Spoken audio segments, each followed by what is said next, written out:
മെച്ചപ്പെട്ടു വന്നപ്പോൾ ഞങ്ങൾക്കൊരു സമാധാനമായി. പക്ഷെ നമ്മൾ ഡോക്ടർ പറഞ്ഞ എല്ലാ ആഴ്ചകളും കീമോ ചെയ്യണം, കീമോ ചെയ്തുകൊണ്ട് പോകണം. അപ്പോൾ കീമോ ചെയ്യുന്നു, ഞങ്ങൾ വീട്ടിലേക്ക് വരുന്നു. വേറെ ഒന്നും നമ്മൾ അവിടെ ചെയ്തില്ല, അഡ്മിറ്റ് ഒന്നും ഉണ്ടായിരുന്നില്ല. പിന്നീട് അങ്ങോട്ട് കുഴപ്പങ്ങളൊന്നും ഇല്ല, പോകുമായിരുന്നു.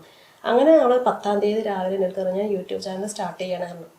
കുറച്ച് വീഡിയോ അങ്ങനെ എടുത്ത് വെക്കുന്ന സ്വഭാവം ഉണ്ടായിരുന്നു, ഭയങ്കര ഇഷ്ടമായിരുന്നു യൂട്യൂബ് ചാനൽ സ്റ്റാർട്ട് ചെയ്യുന്നത്. പക്ഷേ ഈ ഒരു പ്രയാസങ്ങൾ കാരണം പിന്നെ അത് വേണ്ടാന്ന് വെച്ചാൽ. അപ്പോൾ അന്ന് ഡിസംബർ 10-ന് ഫസ്റ്റ് യൂട്യൂബ് ചാനൽ സ്റ്റാർട്ട് ചെയ്തു. പിന്നീട് അങ്ങോട്ട് അവൾക്ക് വേറെ ലോകമില്ല, കാരണം വേറെ ആരോട് സംസാരിക്കാനില്ല, ചുറ്റുപാടുകളില്ല. ഫ്രണ്ട്സ് പറയുമ്പോൾ പലരും പല തരത്തിൽ, അവരൊക്കെ ഓരോരുത്തർ കല്യാണം കഴിഞ്ഞ് പോയി, ഹയർ എഡ്യൂക്കേഷനായി, അങ്ങനെ ഓരോരോ കാര്യങ്ങളിലായി.